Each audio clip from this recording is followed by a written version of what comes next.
Okay, in another problem, we're told that the work done on a system by the net force is 800 joules, and the work done by the system against friction is 200 joules. Now, how do we sort out that information? Well, first of all, we're talking about net force, we're talking about friction. So we have the net force, we have frictional force, we have other forces. And my advice here is to sort out what you can from the given information before you even look at what the question is you're trying to answer. Now, if you get totally stuck, then maybe you can look at the question, maybe that jogs your memory a little bit. But if you know the material pretty well enough to solve the problem, you should be able to figure out what you can get from the given information before you confuse yourself trying to figure out how to get the answer to the given question. Okay, well, we have the net force, frictional force, other force. So I could say net force on the system, frictional force on the system, other forces on the system. Now, we can actually kind of extend this a little bit, because what we have, well, we're not going to extend this, we could, but this leads directly to this diagram, the work done by this force, the work done by this force, the work done by this force, all in the same interval of distance, time, whatever, have the same relationship as the forces themselves because they're exerted through equal distances. And there are cases where that isn't true, but for most of the cases you'll get in this course, it is.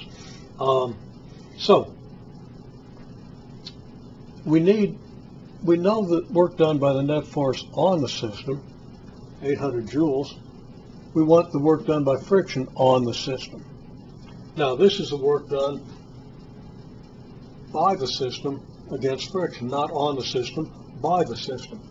And that's 200 joules. How does the work done by the system against friction relate to the work done by friction on the system? Well, just imagine two objects sliding over one another. This is our system, and this is something else, exerting a force on our system. Okay? The system moves this way, friction exerts a force this way. So the work done on the system by friction is going to be negative. Okay? The system is moving this way, friction is exerting force this way. The work done by the system against friction, the system itself is exerting a force in this direction against the friction that's pushing it back. So the system is exerting a force in the same direction as its motion. Now, the friction exerted by the system on whatever this is in this direction. The force exerted by this on this is back this way. They're equal and opposite. This means that the work done on the system by friction is equal and opposite to the work done by the system against friction. Now remember, this by applies to the system as this on does. These subscripts apply to the system. Okay, so when we talk about the work done by friction, that's not a by. Okay, a by here means work done by the system. We don't want to make that confusion. And it's real easy to get confused by that. Well, what this tells us is that we can extend this to the force exerted, the frictional force exerted by the system. It's going to be equal and opposite to this. The relationship between these, it's not a formula, not an equation, just equal and opposite by the nature of the forces.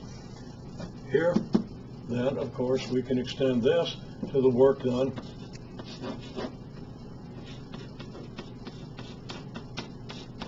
by the system against friction.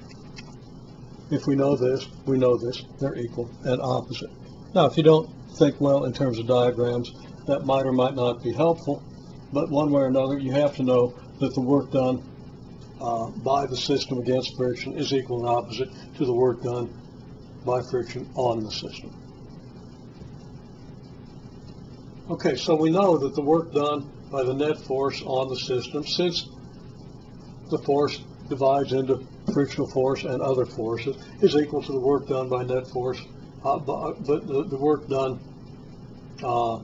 and I've got net there, I should say the work done by friction on the system, work done by non-frictional forces on the system. Let me make a correction.